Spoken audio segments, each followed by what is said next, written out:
Good people. Happy New Year. All that stuff. I hope y'all got your Christmas decorations down. You probably don't, but that's okay. In the event, Yeah, it's no, no. okay if you don't, man. Happy You know, New Year, everybody. We Happy back. New Year, everybody. We back. You know what I'm This the saying? first We hey up. man, yo. Yes, sir. This the first show in the new year. First show of the new year, my guy. First show of the new year. This is So much, crazy. so much to talk about. So much to talk Yes. about. Of course, we have college football playoff. We had that this weekend. Yes. Very interesting scenarios played out. We always talk about this, but it's it never fails to get put out there. This is why we play the game. I think a lot of people had already penciled in Michigan and In Georgia. Georgia. Heard a lot of people talking about how TCU didn't belong. We heard about how Georgia was going to blow out Ohio State. It's always amazing.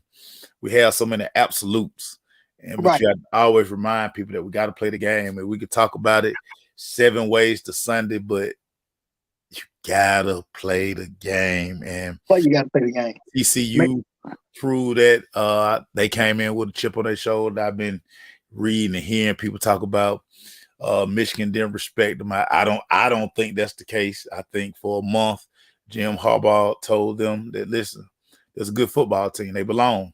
And I think when I remember when they put the 4 out and everybody was like, listen. Everybody, you know what it was. You make sure everybody know what it was. But what I will give us credit for, and even me every now and then, I find squirrel finding it every now and then. I found one, you found one. You said Melvin. I believe these boys belong, and I said I'm going for them. I'm rooting for them. I'm rooting for them. I'm rooting for them to do it to shake up the landscape about the narrative about teams like TCU. Hey, man, hold on. They proven themselves to be worthy to be up here in this conversation. And to their credit, they have done it and they have made it to the ultimate stage. And so, shout out to them. Shout out to the coach. He done did an excellent job. Everybody looking at old Sonny dude. He done a great job with the Horned Frogs. And man, hey, listen, they're a cute team. Now, at the end of the day, the book start right there. I love everything they did, everything you do. Good job, Sonny. But yeah. They Michigan really didn't have any answers anytime. I mean, if you really paid attention to the game, TCU pretty much was in control of that game the entire day. Yep. Even when Michigan would go on the run, TCU would have an answer. And I think one of the biggest things I took away from that game was just the grit of this TCU team, because I think they looked at it like, I know everybody talking about we don't belong, we this, we that, and I think they just carried that chip on their shoulder, and I think that propelled them to the win. But if anybody had watched TCU all year, they would have understood that this just was a game. This is just how they play football. That's how they play football. This is how they play football. This is how they play. Hey, look, number 13. Let's talk about old D. Winters. So D. Winters is one of those people you talking about had a chip on his shoulder. He played an outstanding ball game. He was very much a factor. I don't want to say factor because that's old school from the fullback, but he was a factor in this game on defense. Big time. Part of that chip he had on his shoulder was there was conversation about they're not physical. TCU not physical. That was the little inside rumblings, some Twitter stuff going on. One of them, the whole team got a hold of that. Even the lady on post-game interview talked to old Max and asked about what was this conversation about you guys not feeling physical enough. He said, well, our guys took it personally. They took, to just be honest with you, we took it personal. And so they showed that they belong, man.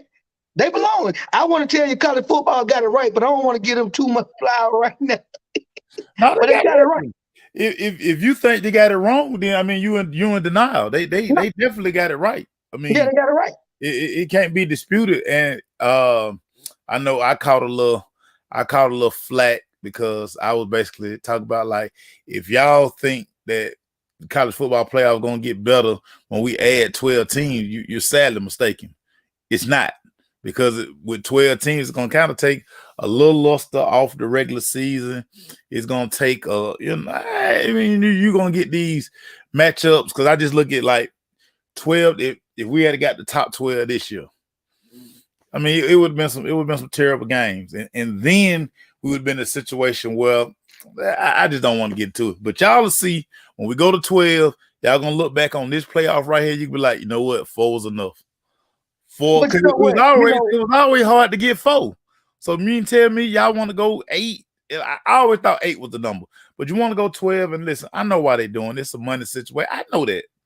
But it's not gonna have the same feel. And I know everybody talking about, but it's gonna, Cinderella might come out there. Okay, we'll see. I can't wait.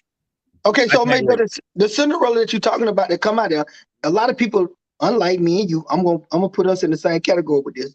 We believe in TCU, because if you go back, like you always say about the receipts, I never wavered on. Man, let them fraud. Look at them fraud. They back again, and I rooted for them or chose them to win every game up until where we at right now. Even against the Michigan game, I said, hey man, I better leave them frauds alone. They for real, and they pulled it off. So, but to some people, that's a Cinderella. To some people, not everybody, but because people don't pay attention, they're like, who the hell is TCU? Well, we know who they is, because it ain't the SEC. Now I shouldn't do this, but it's gonna backfire them, because they're not an SEC. People like, hey, don't shake your head. I'm just trying to give good commentary on them. Just because they're not an SEC. That's not good commentary. They're not an SEC team. That's not good commentary. But no, that's not. No, I'm not telling you that. No, I'm not telling you that I agree totally 100%. I'm with underdog teams. I'm with a TCU type team, and I watched them throughout.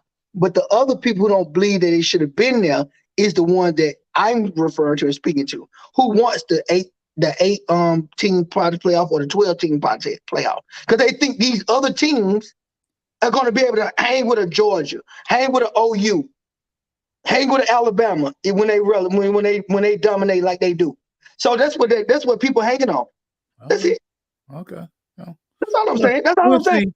Well, I mean, for one night only, the quote unquote big dog, the Michigan Wolverines, they got punched in the mouth repeatedly. All day and all night. I just didn't. When they ran that Philly special early in the game, that told me all I need to know about how they were gonna play. That was, I was like, yeah, okay. So Michigan on that. I'm big on that too. I'm big on these little crazy ass plays that's uncharacteristic of you. It's like you're getting cute. And you ain't getting cute in a desperation type mode. You getting cute early you getting cute early. You get cute late. You do the stuff when you know you behind the 8 ball and they ain't never seen it. Then you pull out that. Don't pull it out now. And I didn't understand that either. I'm with you on that. I didn't understand that. I will tell you that at the fourth quarter, they started getting a little scrappy to try to, see what they were gonna do. But by that time, I think it was a little too late, and I think the Arm Frost was like, "Nah, we ain't gonna let this go. We taste some blood, and we ain't gonna let this go right now." Yeah, they just had an answer for everything Michigan had. When you were like Michigan finna make a run, TCU they come back and they make a big play too, and they're Sonny Dykes basically kept saying, "Listen, we got guys too, we got athletes too, we got ball players too." They probably got just as many guys that's gonna get drafted at TCU than it is at Michigan. And I'm always one of these people when I look at these games, especially in big time college football, I'm always like, how many NFL guys are on the field? Because that tells you a lot. And TCU got guys with that corner, receiver, they got NFL quarterback, they got running back. So I mean, the linebacker. I mean, they matched Michigan skill for skill. They did. I think so too. I think listen, overall, for that ball club to stand up to them, the way they stood up to them, Michigan being, the tradition that they got, Harbaugh, all the fanfare you want to give Michigan, they said, no, we got something to say, like 3,000. So I got something to say, and they did, and I'm really happy for them though. I ain't gonna lie to you. I'm not a total like a Michigan guy like that. All that except Desmond Howard. I did say that.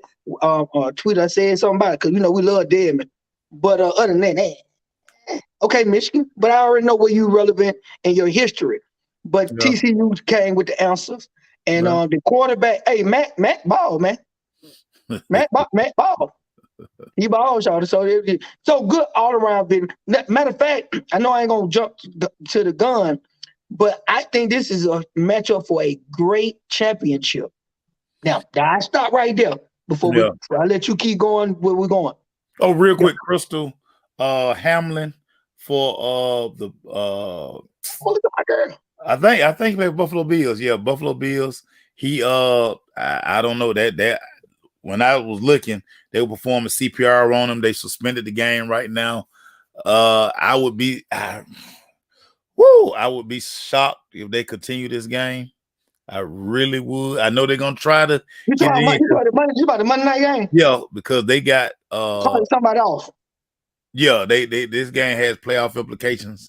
So they're gonna try their damnedest, but everything is gonna be directed on Hamlin and his health. That's gonna be very important. I know the way I know the NFL, we're probably not gonna if they go back and play. If they go back out there and play, we won't hear nothing else about Hamlin until the game is over. This is the part of football that's, it's not fun. I mean, it's we play the game and we know that it can happen. Yeah. We know this can happen. Before we went on, I got the Rose. I had the Rose Bowl still on right here on the side of me. I had the big screen in there with the other game, and I did before we got on. This came on after the Rose Bowl. What are you talking about? They was on the same channel. But I didn't make I in the big screen in the living room. I saw the Bursar hurt, but I ain't got it on my TV here. My TV is on a different thing. It's on the Rose Bowl game, but it's over with. But I saw the guy getting hurt. That's all I'm saying. I saw the guy get hurt, but I came in my room and I don't know anything. I didn't know they got stoppage of play like that right now. So right now, ain't nobody doing that. No, they took both teams off the field. Both teams are back in the locker room. Okay. They probably just giving the fans an update. They'll let them know if they're gonna have to exit the field. Exit the stadium, or are they gonna try to play the game? It's tough. I don't know if you've ever had a situation where you've been carried off the field. It's tough. I got knocked out against Alabama A&M, and I delayed the game about 15 minutes. So no, I was fortunate enough not to get an injury significant enough to have the game stop or somebody had to carry him out. Yeah. Thank God about that, But that's just a terrible situation, man. So whoo. We'll see. No, it's a big game because the game did start off very, very entertaining, especially. Playoff implications because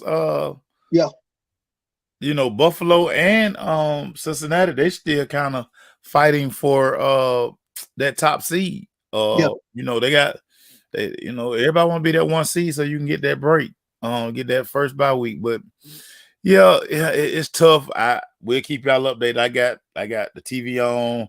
Y'all know I got about 4 phones. I got about 4 phones. So right. I got Twitter up. I have I got everything up. So I will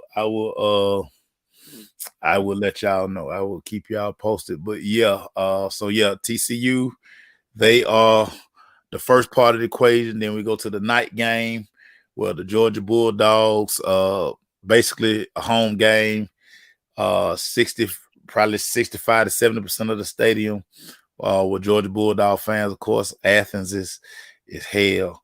40 minutes, an hour maybe, right, from Mercedes-Benz Stadium, and damn near everybody in the state of Georgia, or definitely in the city, went to UGA, or claim they went to UGA, or they partied at O'Malley's and did nickel night. So yeah, you went to UGA too. So a back and forth ball game. I think Ohio State just had one job. They needed one defensive stop. all night, and they Let me give couldn't you get some flowers. Let me give you some more kudos. Your boy CJ Stroud, that's the dude. He played, but he played a very sound football. He didn't look rattled. He had swagger. No. He had everything going on to say, y'all think Georgia gonna beat us. I know they're the best team in college football, but we got something to say here. Another quarterback or another individual say we got something to say. CJ Ball, man, and another shout out to you on the wide receiver, the low key Marvin Harrison son. They had a connection all night. Marvin Harris saw the end zone tonight. Did he see it twice? I think he saw it twice or once. Was that? No, he saw it once. Marvin Harrison. How many times he saw the end zone? Marvin Harrison Jr. Twice. He scored two. Twice. He's like, okay, yeah, I thought he saw it twice. And but they had a connection all day, and he was definitely there. Man, even though Stetson Bennett got more yards passing, and the touchdowns he got with what's his name, he had that interception. So the QBR went to Stroud. So QBR wise, Stroud had a better game. If you want to talk about QBR, that's all I'm gonna talk about that because I know Stetson had more yards. But man, shout out to Stroud, boy. He balled, man. They were ready to play, man. Georgia, this wasn't. Now I will tell you this, Maceo. What was been my whole thing the whole year? It's really more rhetorical. I answer the question for you. My whole thing with Georgia the whole year was that back end. Yeah. When they came out, four wides, they had one back. They had four wide, one back, the one single back set. Yeah. And they would hey man, CJ was like, I gotta get CJ Stroud. That ain't really my guy. That's your guy. I'm gonna give you credit. That's your guy. But CJ Stroud lit that thing up, boy. And I knew the back end was gonna be a problem. Ringo can't do it by himself. That's gonna be another thing we need to look about when moving forward about that back end for Georgia. The defensive line still was a defensive line. They got the Stroud in some critical times, some fourth down, some third down conversion where Stroud was trying to get back there, and that defense got on his ass and sacked him.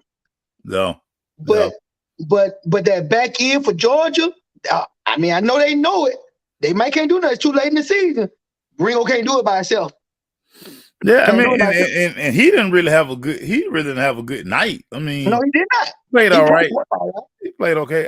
To me, the biggest points in this game came down because if we're being honest, both defenses weren't that good.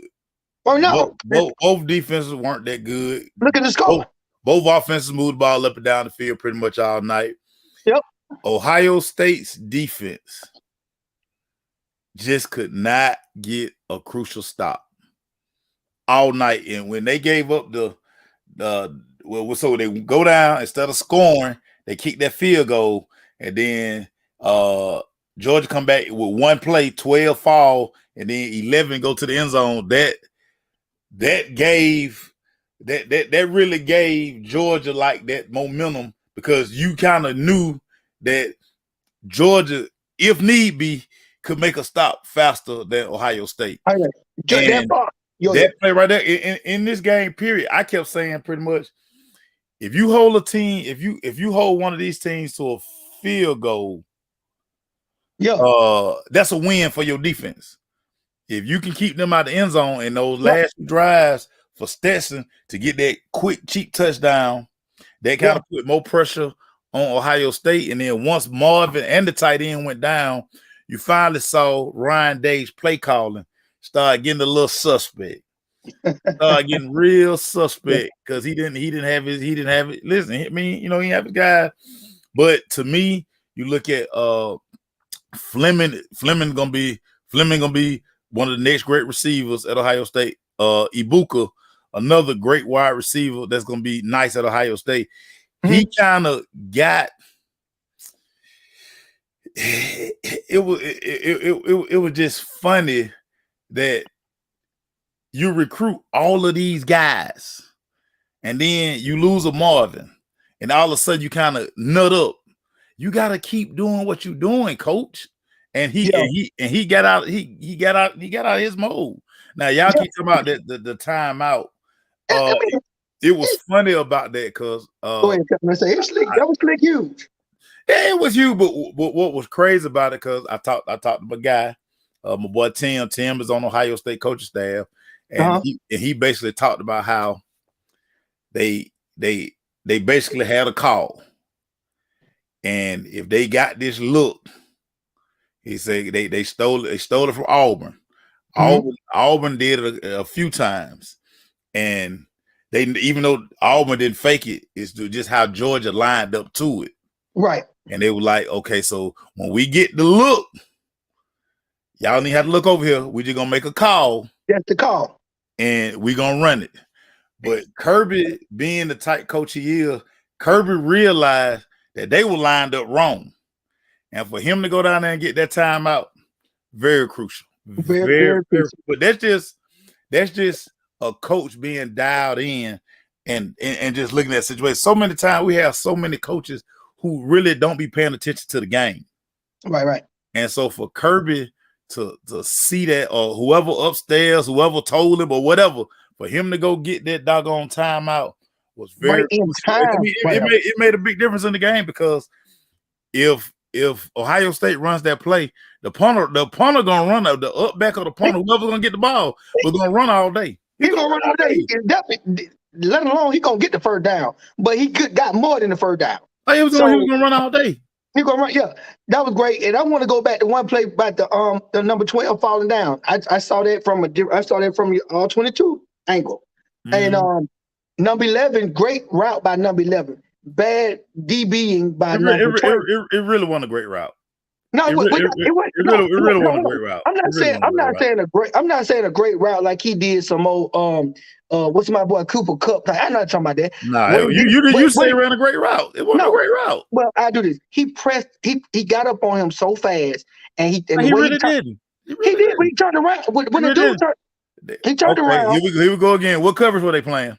Listen, don't do that. Let me tell you what I saw, because I took a picture of it. I took a picture so I could know. I said, I looked at the dude. I said, he done got up on 12 so fast. 12 done opened up to the inside, and then he failed. Trying to turn his hips. He failed. Number 11 got up on him so quick, and when he turned around and fouled, it was too late. Even if he didn't fall, 11 was going to be past him based on how he backpedaling. So I'm only talking about the cornerback, how the receiver got up on him so fast, and by the time he tried to turn his hips and try to run with him, he fell down, and he was wide ass open.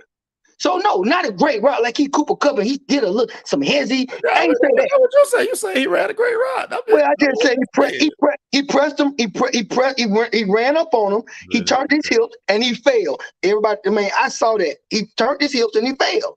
Now all I asked you was, what coverage were they in? I wasn't worried. The coverage is not what I'm talking about. I'm talking about the one. You got to talk about the coverage, because that's the reason he failed. No, First of all, Maceo, this way. We'll move on. We'll move on. We'll move on. But yeah, great throw from Stetson. Great. The last drive, Stetson was 6 for 6. Game winning. The score. Ohio State comes back, and again, play column was very suspect.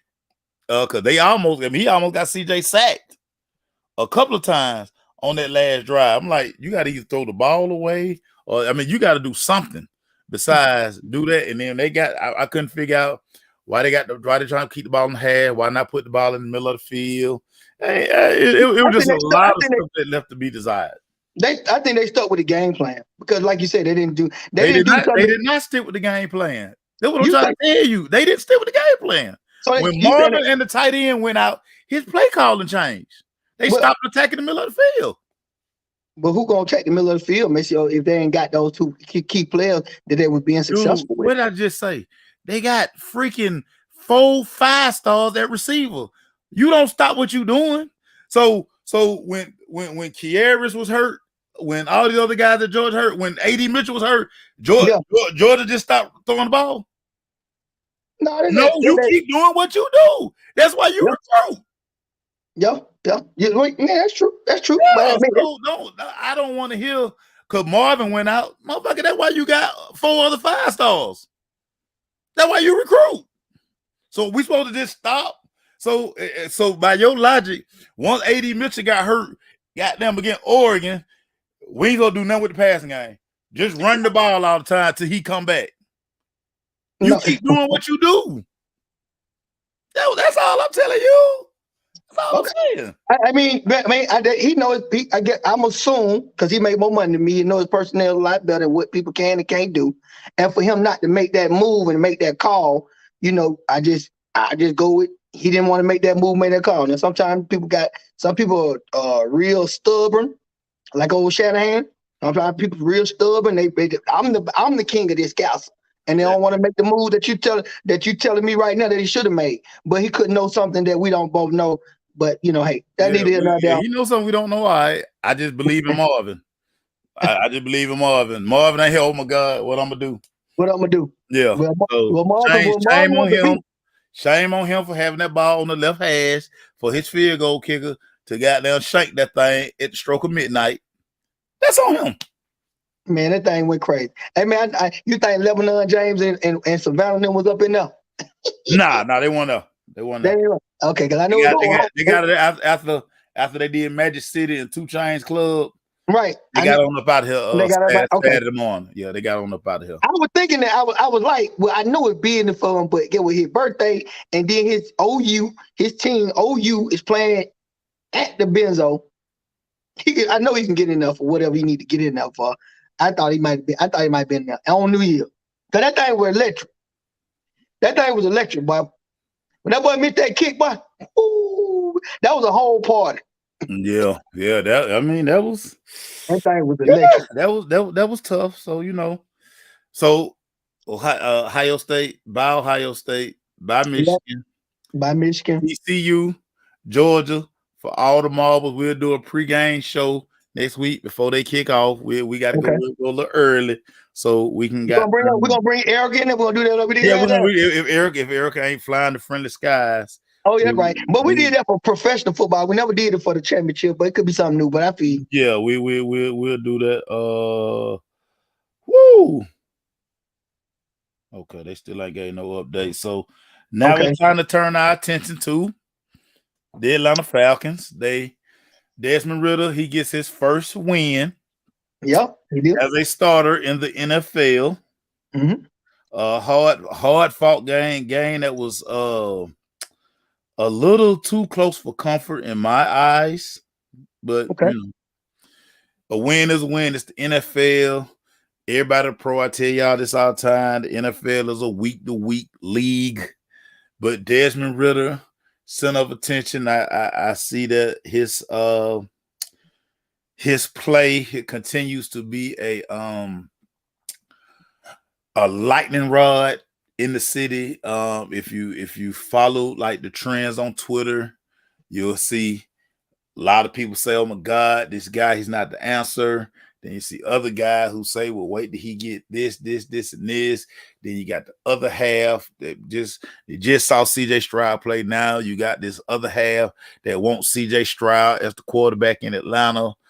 It's just always, and when we hear varying degrees like that, it just always reminds me that you can always tell when people are truly not sold on the guy. They don't like what they see. A lot of people, now they real bias coming out. Well, I ain't want him here no way.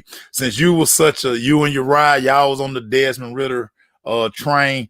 What did you see from Desmond Ridder in this game on Sunday? Well, I did see improvement from the last game.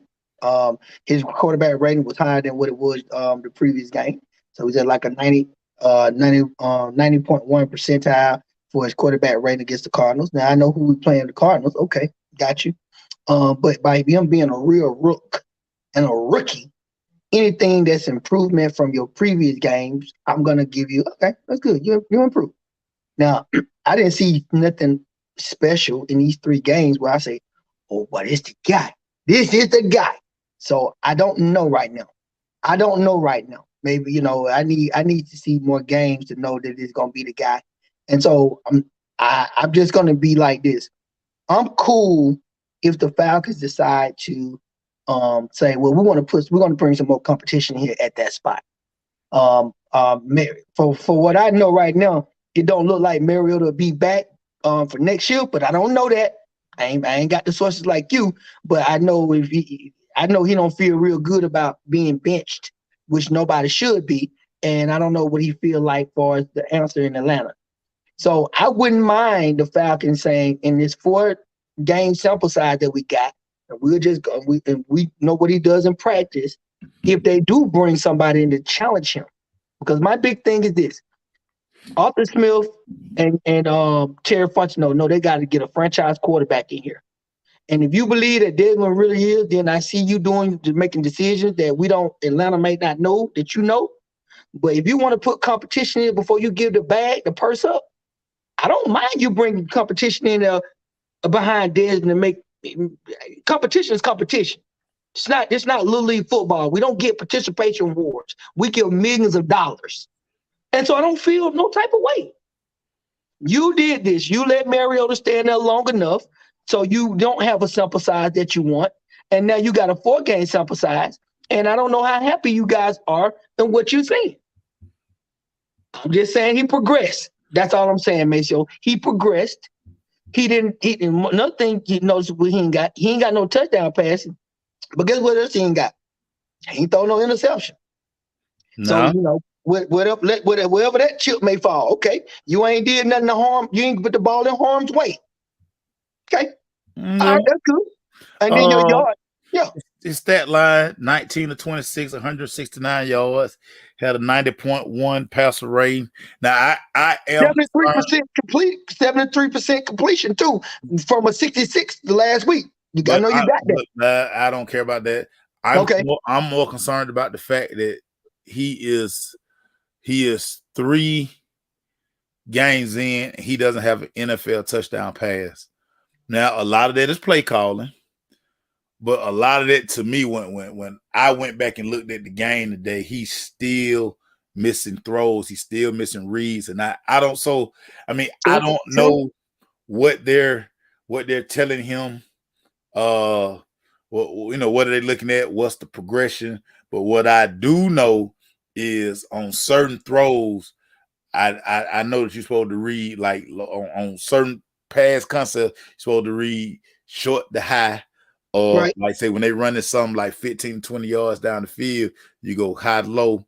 So I don't know if he trying to locate the safety or if he just getting off that safety real quick and he just like, okay, I'm just gonna throw what I'm comfortable with. But this is 3 weeks in a row when I chart the pass plays. No deep passes. When I watch all, I don't look at deep passes. But when I look at the all 22, the intermediate game is, I think, where he's gonna thrive. And he's just missing. He's just missing reads. It was 2 times. I left my thing over there, but it was 2 particular throws when it was like a short over route. It wasn't even a deep over route. It was a short over route where he just got off it. Like if he just hold the ball and the protection was good, if he just hold the ball 1 second longer and deliver the ball, I mean, the guy gonna run over. So I just think right now his anticipation is not where it's going to be. So I think that's I think when he go back and watch film, because now what I did notice from last week to this week, because they basically run some of the same plays, but it was a throw he made to Drake early in the game. The out route. No, it wasn't out route. Something in the middle. Okay. Something in the middle of the field. It was the middle of the field. What he did, he allowed Drake. The week before, he almost got Drake killed. But this week, he allowed Drake to get out the first window and get in the second window. And Drake did a better job of kind of choking down instead of running into coverage. He kind of sat down real quick and he delivered the ball. He did the same thing with the tight end right there. They added the stick route this week. They added the shallow cross this week because clearly somebody has told Arthur Smith, hey man, get this man some throws and let's get him going early. So that was a big improvement I saw from last week to this week. Arthur Smith spoke on that. So real come and throw this out. I need him to start the game early. When you say he start early, you know he didn't get in the rhythm till about the second quarter. Yeah. Everybody. Yeah. So the first quarter, he starts off slow. That's been his MO out of college. He's a slow starter. But I said that last week, but I'm throwing that in there. But now let's go back to what you were just talking about it. Arthur Smith said, I'm seeing him do different things from one week to the next week. Yeah. You just said that. From last week, he wasn't doing it to this week. So whether it's Arthur Smith coaching them up and telling them, or this quarterback coach coaching them up, he's making those strides. They actually added comfortable plays for him. And like I say, I don't know if he went and told coach, hey, I need to run this. I need a spot route. I need a stick route. I need an option route. I need these guys, because we gonna get a lot of zone, and the way we run the football, we gonna get some opportunity when we go play action. Teams gonna collapse, and it's gonna be, he has nice clear throwing windows when the way Algier has been running the ball. Oh yeah. When they go flashing, he has so many nice lanes. But like I said, I just think right now, I think his mind moving so fast, because a couple of throws, when he throw behind guys or when he real high, is his mind. I know in his mind is telling him, hey, let it go. And then he kind of hesitate a little bit, and then he let it go and it take off on him. Or sometimes he'll skip it out there. But he's getting more and more comfortable. You're right. Maybe after, definitely if he had been playing earlier, maybe he would be a little bit farther ahead of the curve. Yeah, man, that's all we're really saying, because I've been saying that we knew from day one Mariota wasn't going to be the answer. And even though we were winning, and to Erica's point, like saying, I just want to win, well, we got to get a future quarterback in here. And this, if let's say Mariota, just for the sake of argument in this conversation, let's just say Mariota stayed in here and we made the play. Oh, we beat Tom Brady, whatever, last game, and we make the playoffs. We know we're not a very good ball club, because Erica already just said we don't have no defense. Well, she didn't say that. She was talking about Arizona defense. But we know we don't have a very good defense. We still need people on defense. And so I don't know. I just would love to send him a little bit earlier. He is progressing, but I'm not scared to bring another quarterback out the draft to challenge him. To say, okay, if you are the guy, you the senior statesman, we're gonna get this guy here. And we're gonna have a competition. But see, when you say bring a guy in out the draft, I don't see you getting the guy is gonna be a late guy. It's not gonna be an early guy, because if the Falcons draft another offensive player in the first round, somebody gonna get fired around here. You gotta fix this defense. You don't need nothing else on offense that you can't go get in free agency. I think we said that you tell me why they won't listen to you. I'm gonna put you in. I ain't gonna talk about me. I'm not gonna talk about me, because I know you Hollywood. Why they not doing what you're saying and that some of us are saying is because we should have got they had this philosophy that, so the past couple years, the philosophy has been best player on the board. Okay. That's why you draft. That's why you draft down. He's not no unicorn. You draft Kyle Pitts, and then you draft Drake London, because we gonna get on our board the best available player that's on our board. He there, we take him. Right. You have to fix this defense. It's like you got to fix this defense. I mean, it's nowhere around it. Uriah brought it up too. He talked about how like Carolina did that year. They drafted all defense, because the holes that you have on offense, you truly can fix those holes through free agency.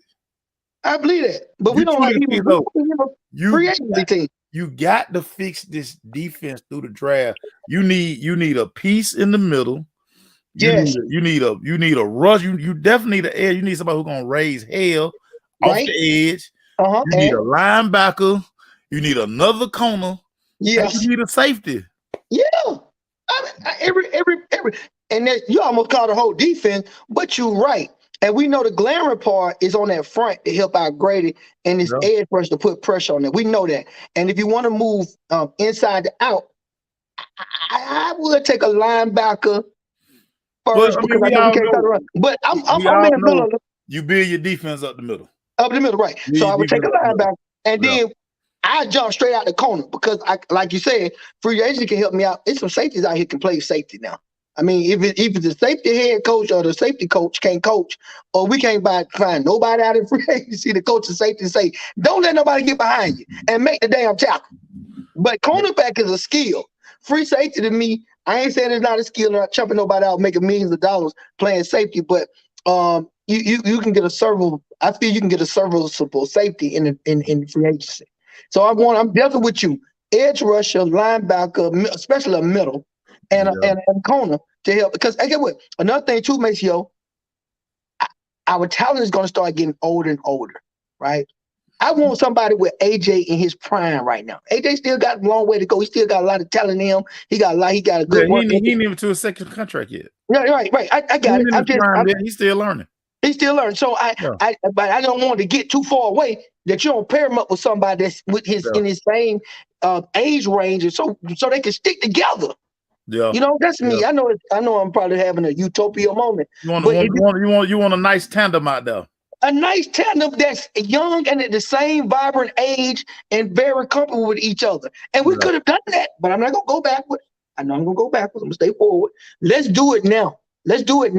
But we do got to get like everybody say, we do got to get a franchise quarterback in here.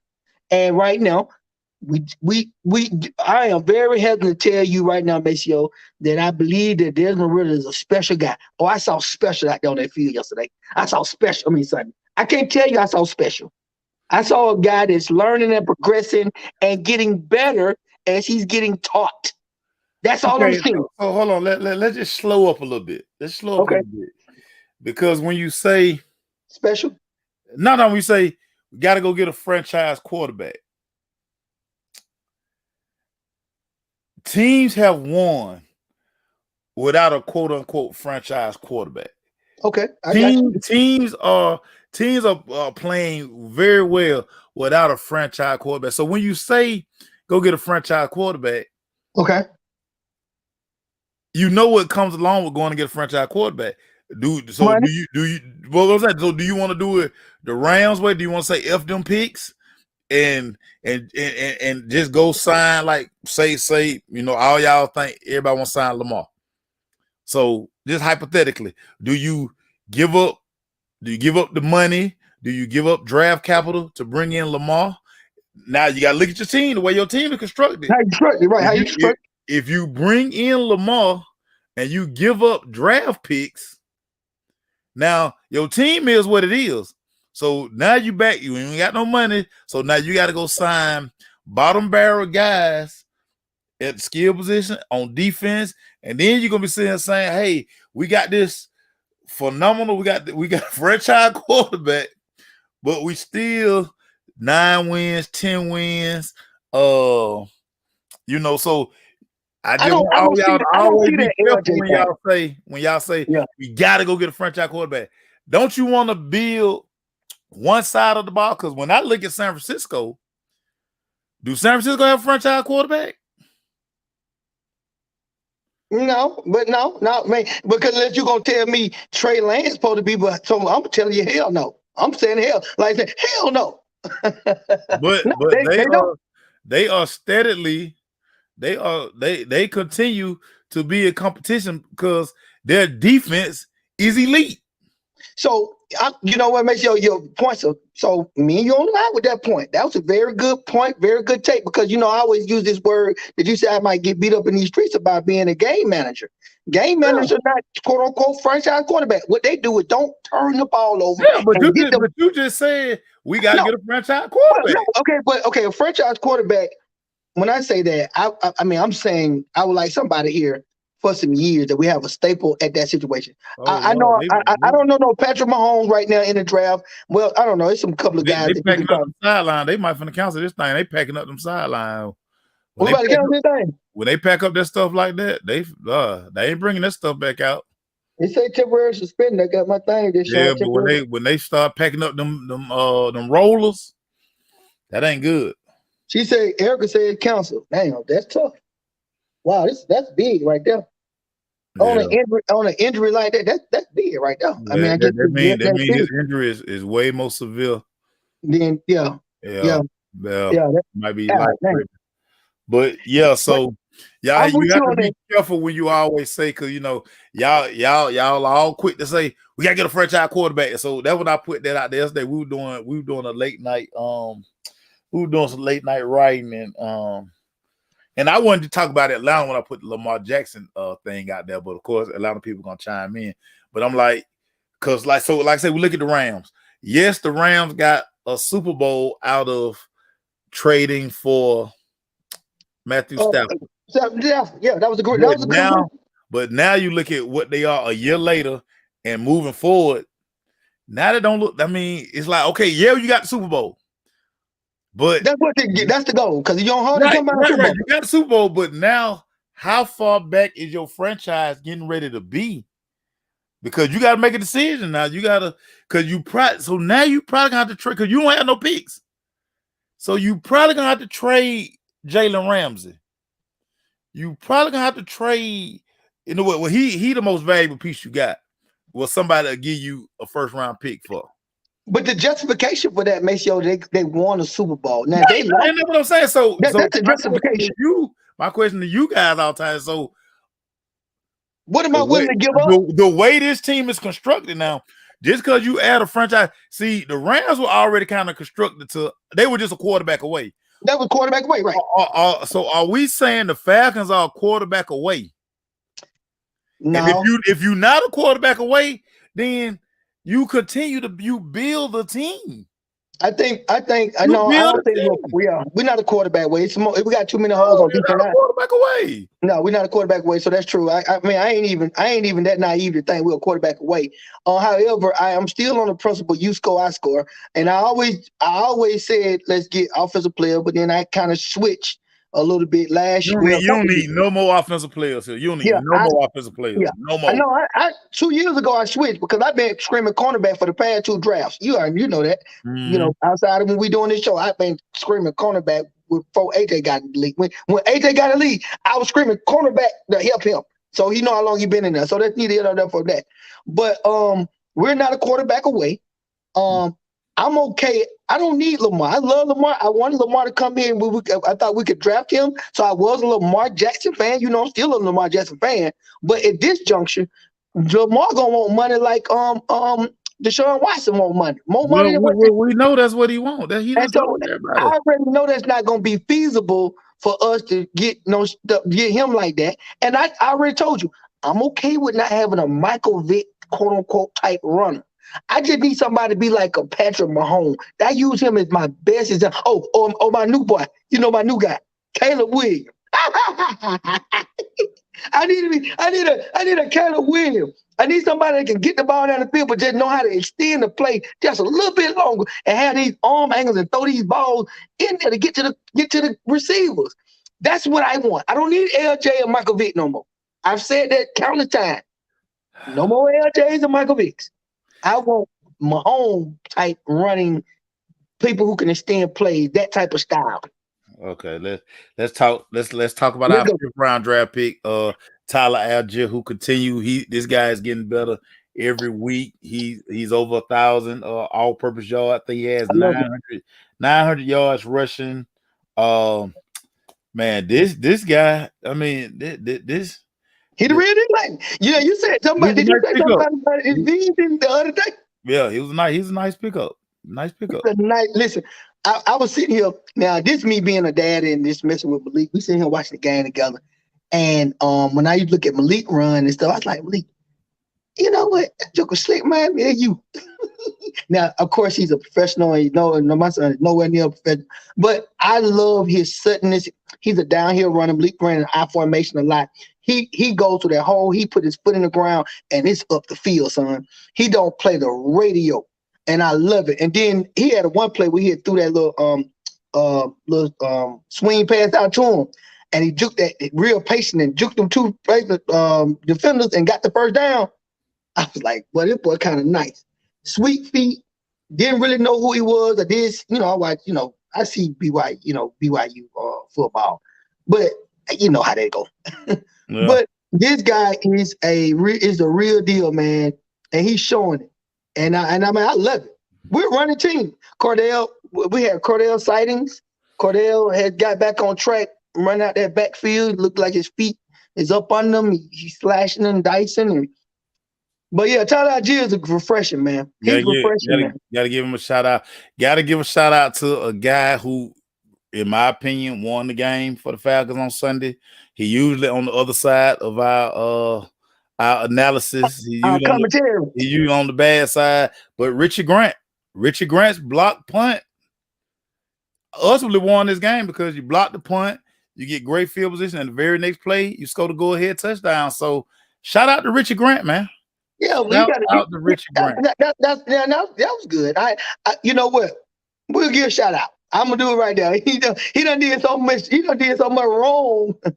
I'm like, okay, good job. You need to do that. You made up. Look, you just made up for 2 weeks ago, 3 weeks ago. Yeah. So yeah, shout out to Richard Grant, man. The defense still bending but don't break in a lot of areas. But you know, still the same old narrative. We can't stop that run up the middle, man. They gash us up the middle a lot of times, and then they getting down the field on chunk plays with passing. So, you know, it's tough, man. That's why, at least, man, you see how sad I am. I'm sad, y'all. That's why I always say, you score, I score. That's the only thing I can tell you. If you get a touchdown, we got to get a touchdown. That's it. And just hopefully the ball falls in our lap with enough time to get the touchdown to beat you. And it's funny because as we go into this game on Sunday, which is the last game of the season, you know, Tampa Bay with the win over Carolina, they clinched the division. So you just wonder, you know, how long do they play their starters, because you know they're gonna have a playoff game the next week. But you want to see the Falcons close out on a very good note. When I look at this game, I'm like, for the Falcons, I want to see the offense continue to get better. I want to see another stride from Desmond Ridder. I want to see him complete those 15 to 20 yard throws, and I also want to see him throw the ball outside the numbers at the 15 yard mark, because those are gonna have to be throws come next season. He's gonna have to make, because what people are gonna do in the offseason, now that they have 4 games of film, and we will assume right now until we draft that Desmond Ridder will be QB1 next year. So you got 4 games of tape. So I think teams are gonna squat on a lot of his stuff. He's gonna have to prove that he can get this football. He can drive the football. When we look at explosive offenses, when we look at very good offenses, you got to get those chunk plays, those 15, 25, 30-yard plays. You got to get those plays. You got to get them. You got to get them. So that's what I want to see from the Falcons on Sunday. What are you looking for Sunday? So I'm looking for Desmond to start off at a fast. Whatever our first possession is, we start on the 20, or whatever it was 25, whatever. I need him to drive the ball down there and get us. I mean, we get a field goal. It's kind of the same old thing. The Falcons go down there and just get a field goal. It's the same old thing. But for Desmond and this maturity and his growth to make the people question, like, oh, this is a good pick or it's not a good pick. He needs to start off fast. And I'm talking about that opening possession. Command the offense, whether you go no huddle, you speed up the tempo, whether you open up the playbook to see if he can make these throws instead of saying, well, it's too late to close the playbook on him. We need to see if he can make the throws. Can you make the out throws? Everything you just said about, can he make these throws? You need to know this before we go into the draft. So why not go ahead and call and play for him and see if he can do it? And let's start off a good drive and get a good drive and get the ball in there. Also, I'm with you. I want to see some more plays down the field, the big chunk plays. I need to see a connection. At least if it's going to be with Drake London, so be it. Let it be with Drake London. So be it. I mean, you don't got Pitts right now, and I don't know Bird and Jaquia's longevity with the Falcons. I like kind of both of them, but I don't know what their longevity going to be with us. But I need to see more chunk plays from him. So my first thing is I would like him to take an opening drive down there and let's get some points. Start off fast, because you've been starting off slow. You don't get quick up to the middle of the second quarter. And then I would like to see some more chunk passes down the field you commanding the offense, or they're giving you a little bit more control of the offense. Yeah. Defense, I don't know what I'm expecting. Evans, number 54, big as he is, to start stopping some people in the middle of the field. Some cornerbacks to cover. 22, 34. They just out there running around and they don't know what they're doing. Tighten up Richard Grant. And Eric, I don't know, Eric. Our defense is not very good. Okay, Erica. Our defense, I know you say they bend but don't break, but we're not good, Erica. So I get you. I get the bend but don't break. No, we're just not good on defense. But anyway, that's what I'm looking to see. It's gonna be crazy. I'm trying to find my post game notes. I was like,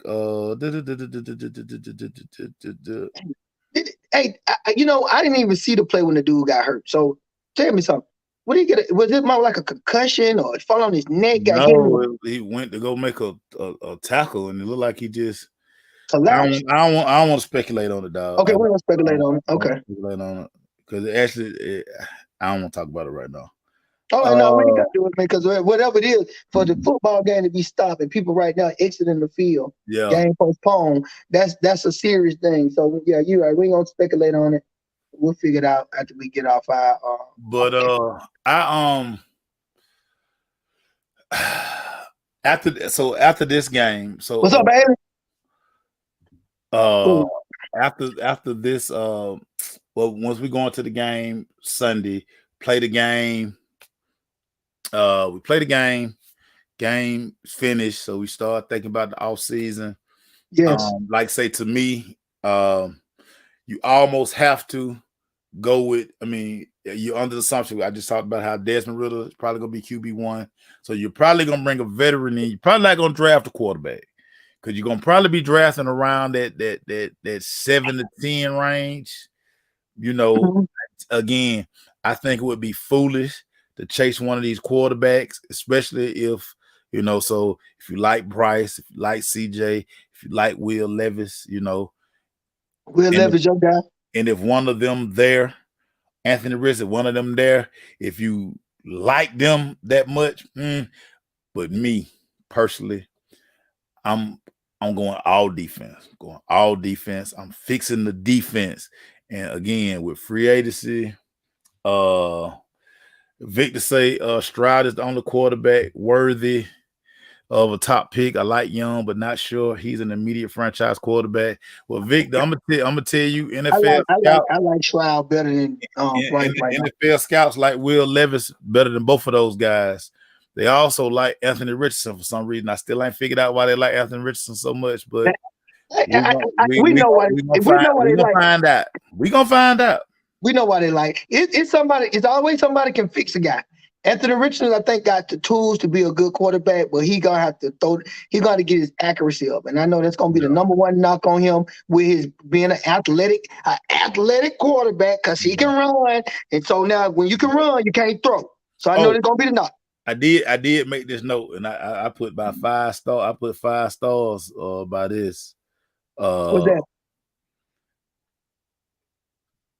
Lining about time the Falcons use Cordero Patterson at wide receiver. Yeah, I put that in my notes. Yeah.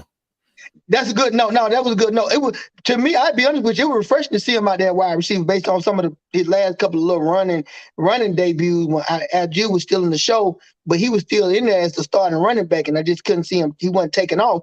Now, I do know he's coming off a knee injury. I'm not telling you that that's an excuse and he's plagued by that because, he want to be on the field. But when I did see him at wide receiver, I was like, yeah, because that's another dimension. Right. You got a guy at wide receiver and you got Adju in the back. Folks like, well, shit, Adju becoming to be a real problem. Yeah. So how we handle that? So we got 2 dogs on the field at the same time. So to your point, I like that. And you can throw the screen game to him because it's like a little simple run. And, he got wiggle and he got power to get through the defense. So yeah, that was good to see him out at wide receiver split out. And I also gave a shout out to Isaiah Oliver. Who had a very good game. Actually, he led the team in tackles.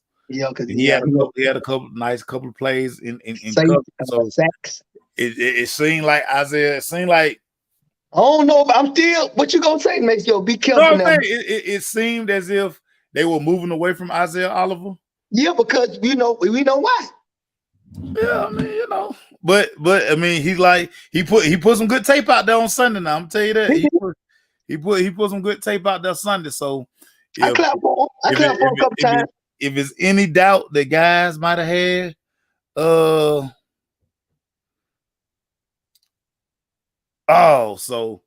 yeah, it's just one of those things, man. It's tough, man. It's just freaking tough. Tough. These folks on the field crying, y'all.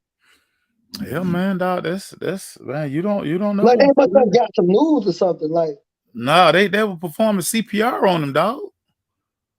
You ain't never seen nothing like that. Yeah. No, I ain't never seen that before. Not real time like that. No, I ain't never seen that. Well, guess what? We got one more. We got one more game.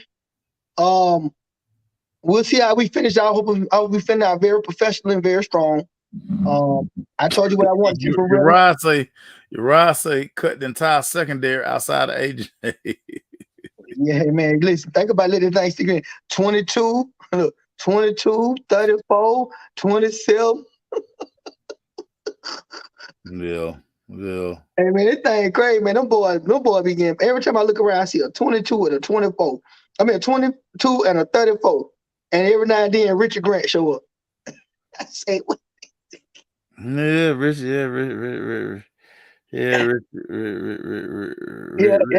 Richard Grant, man. I mean, like you say, he been playing. He played in college. Did you say he played 6 years in college?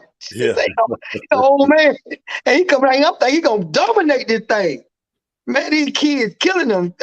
These babies killing them. These 3 year dudes. You know, he won and done. Yeah, y'all listen. This Atlanta Falcon administration this offseason, they're gonna be truly under the microscope because thank you. You're watching. So Tampa Bay gonna probably more likely they're gonna be without Brady next year. That's what you said. We don't know what's going on. We don't quite know what's going on in Carolina. Right. You know what I'm saying? Well, New Orleans, I mean, so all eyes are going to be on the Falcons and what moves that they make in this offseason because at some point, at some point,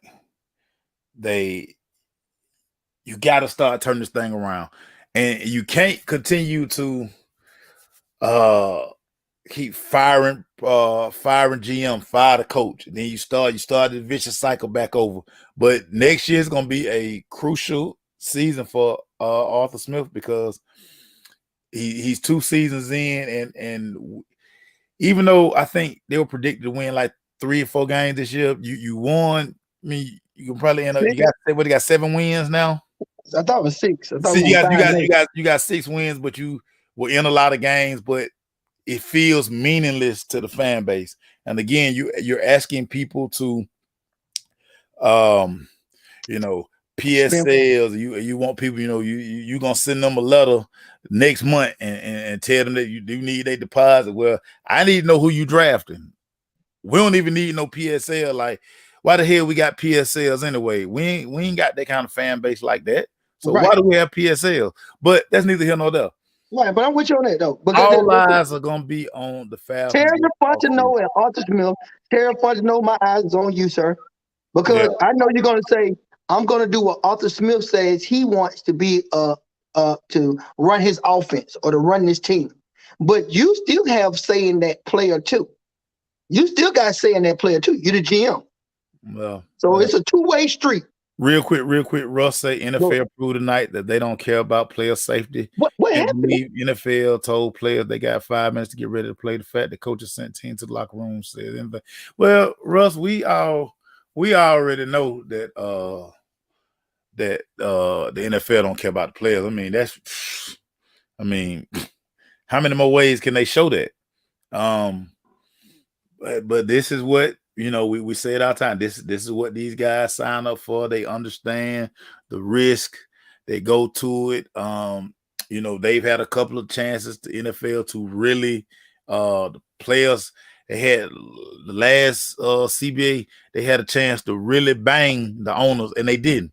So I mean, it continues to. It's gonna always be a back and forth with player when we talk about player safety in the NFL, because these guys, in one hand, they'll say the league not safe, but they show up every Sunday. They show up every day to practice to continue to play this game. So I mean, it's just one of those things. But we all know that they don't care about the players. I mean, that's just one of those things. But yeah, this is gonna be a very crucial offseason to one Arthur Smith. Arthur Smith is going to have to. I mean, he's got to show vast improvement, because the one thing the Falcons can't do next year, they can't start slow. Man, we can't start slow, and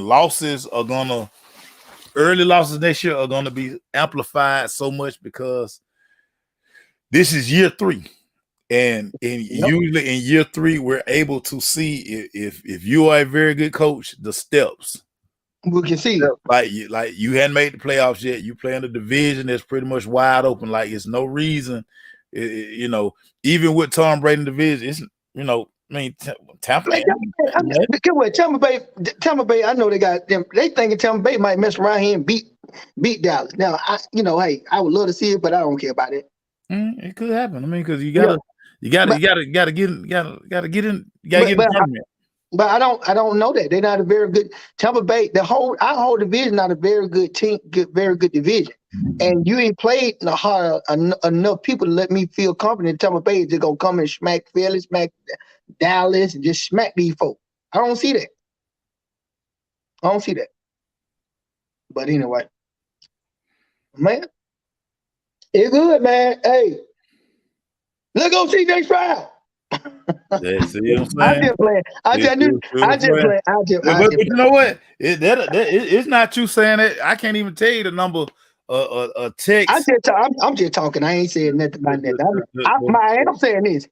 I don't mind you putting fire up under Desmond Ridder at this point, because right now you waited to the later time to get 4 games to find out if we made a good choice or not. That's what you did, Arthur Smith and Terry Pontino. This is what the predicament you put us in. You wanted Mariota to stay on the field a lot longer, and so you did. So now when you say, oh, this don't look very good, now you want to throw Desmond Ridder in there, and now you got a decision to make. So now, you got a decision to make. All eyes will be on these Falcons. Yeah, this gonna be tough, man. Man, again, man, prayers out to DeMar Hamlin, man. I'm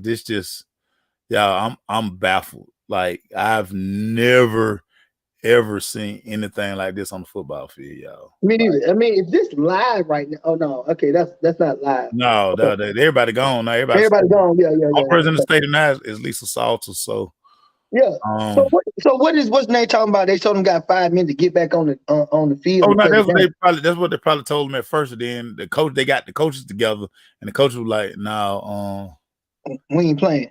Yeah, they were like, "Yeah, no, man, get everybody out the field." So okay, let me come out, y'all. My phone over here ringing. So let me see what these folk want, man.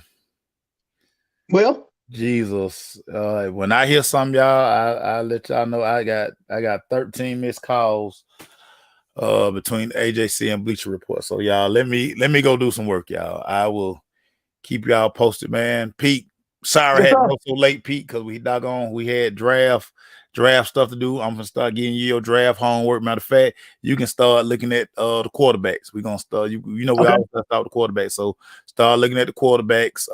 Once we finish the national championship game, of course, it'll be everybody been undeclared, so we'll know who actually declared and who not. Because the original list we got is 4 guys on the list who going back to school. So yeah. So y'all, love y'all, man. Let me go do some work, Pete. I'll call you a little bit, my boy. Love you, man. Happy New Love you. Year, Bye. everybody. Thank y'all for Everybody. watching. We love y'all.